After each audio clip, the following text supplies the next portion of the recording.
Rebonjour Théo Ampillac. Rebonjour Maxime. Comme d'habitude, après 9h, on vous retrouve pour la revue de presse. Et ce matin, dans le journal Aujourd'hui en France, c'est un magistrat qui dresse de façon assez terrible le sombre profil de Didier Laroche. C'est normal que vous ne connaissiez pas encore parfaitement ce prénom, parce que c'est lui qui a été mis en examen pour le meurtre d'Agathe Hilleret. Oui, Laroche est un homme dangereux, violent, incapable de résister à ses envies. Il recommencera. Ses propos, ce sont ceux de l'avocat général chargé de requérir contre Didier Laroche devant la cour d'assises d'Orion dans le Puy-de-Dôme en 2003.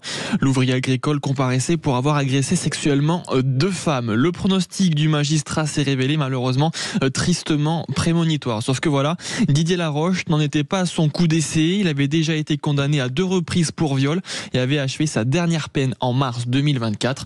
C'était un homme plutôt austère et fermé avec un parcours de vie difficile, se souvient maître Jean-François Canis qui l'a défendu en appel en 2004.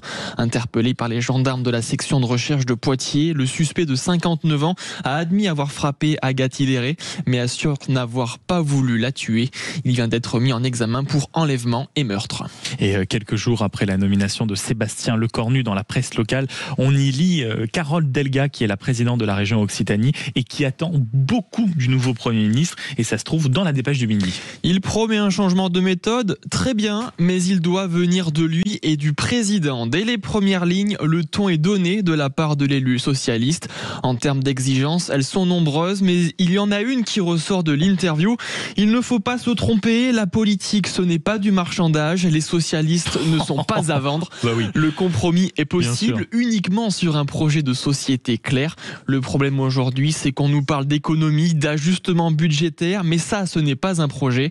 Sur la question, est-ce que la gauche doit entrer au gouvernement, Carole Delga est catégorique. Non, je pense que cela procéderait à de lisibilité du fait politique. Le président a nommé un premier ministre de droite qui composera forcément un gouvernement de droite. Aucun responsable de gauche n'a vocation à entrer dans ce gouvernement. Et puis c'est vrai que quand on vous entend, ça ne ressemble pas du tout à du marchandage, ce que Carole Delga fait dans la dépêche du Midi.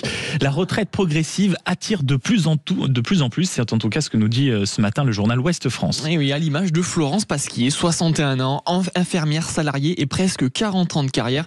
Elle nous dit: j'ai toujours voulu être infirmière, mais ce n'est pas toujours facile, on fatigue un peu plus vite. Actuellement, Florence travaille 30 heures par semaine.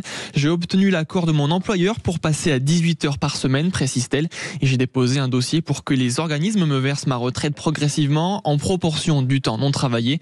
C'est une bonne transition pour préparer la retraite, nous explique-t-il. Alors comme Florence, plusieurs milliers de Français se tournent vers ce dispositif. En 10 ans, le nombre de retraites progressives accordées aux salariés du privé a été multiplié par 10 pour atteindre les 18 000 en 2024. Et c'est bon pour le moral. Je dis pas ça pour vous, mais c'est la une en tout cas de la Provence ce matin. Exactement. L'Olympique de Marseille s'est imposé hier à domicile face à Lorient 4-0. Un résultat qui les met en confiance avant le déplacement mardi prochain sur la pelouse du Real de Madrid pour la première journée de la Ligue des Champions. La revue de presse signée Théo Ampillac.